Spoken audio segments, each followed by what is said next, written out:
Merhaba, ismim Başak. Kültürel miras iletişim uzmanıyım. Bu bölüm ticari amaçlı kullanılan tarihi evlerde ziyaretçi iletişimi nasıl olmalıdır? Tarihi değerler nasıl aktarılabilir gibi konular üzerine odaklanıyor. Tarihi kentsel dokunun parçası olan bu evlerimizin sadece bizi değil, ayrıca pek çok kentsel ve kültürel hafızayı da içinde barındırdığını daha evvelki Tarihi Evler Neden Önemlidir videomuzda sizlerle paylaşmıştık.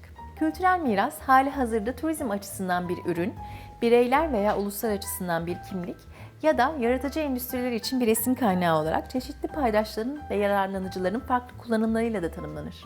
Peki ticari amaçlı kullanılan tarihi evlerden kastımız nedir? Yani konut amaçlı olmayıp müze, otel, restoran, kafe ya da iş yeri gibi fonksiyonlarda kullanılan yapıları kastediyoruz. Peki kültürel miras iletişimi nedir ve neden önemlidir?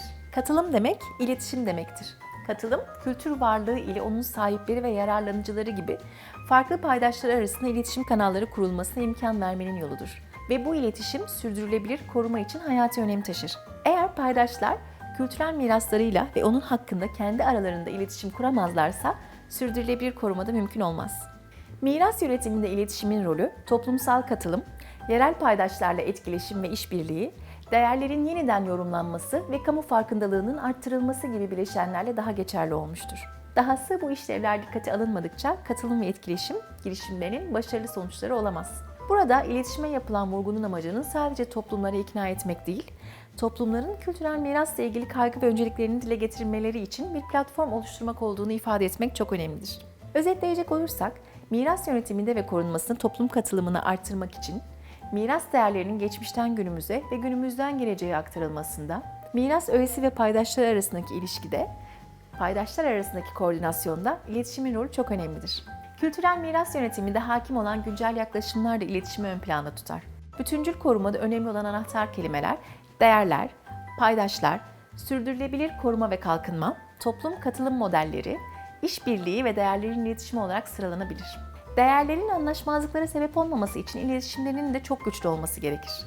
Şimdi bunu bazı örnekler üzerinden inceleyelim. Müze olarak çok güzel bir örnek Londra'da bulunan Freud'un evidir. 360 derece kayıtlarla adeta evin içindeymişçesine gezebileceğiniz bu eve ekranda gördüğünüz linkten ulaşabilirsiniz.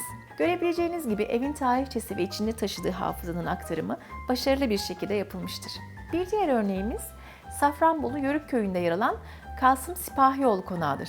Yörük Köyü'nde bulunan 300 yıllık tarihe tanıklık etmiş bu konak, bölgede günümüze aslı gibi gelmiş en eski ev unvanına sahiptir. Müze olarak kültürün tarihini sunarak hizmet veren yapıda, ayrıca kendisi de Yörük olan Filiz teyze size bu kültürü anlatıyor.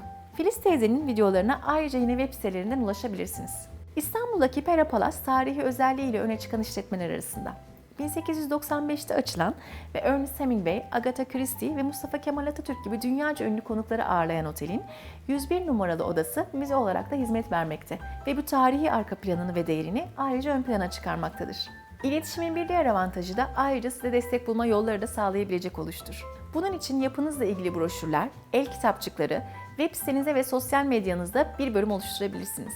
Ayrıca yine evinizin kültürel miras değerine göre ve orijinal fonksiyonuna uygun sosyal faaliyetler de düzenleyebilirsiniz. Ticari fonksiyonuyla kullandığımız tarihi evin iletişiminde nelere dikkat etmeliyiz? Eğer müze olarak kullanılıyorsa, evin tarihçesinin de açık ve net bir şekilde doğru sergileme teknikleriyle aktarıldığından emin olmalıyız. Yapım yılı, mimari özellikleri, içinde kimler yaşamış gibi bu evin hafızasına dair bilgilere yer vermeliyiz.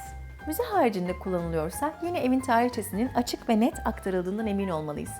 Ayrıca eski fotoğraflarına ulaşabiliyorsak mekanda sergilememiz hem insanların görsel olarak ilgisini çekecektir hem de mekanın tarihine dair bir fikir verecektir. Burada sadece bizim için değerine değil, tüm paydaşlar için değerine yer verdiğimizden emin olmalıyız.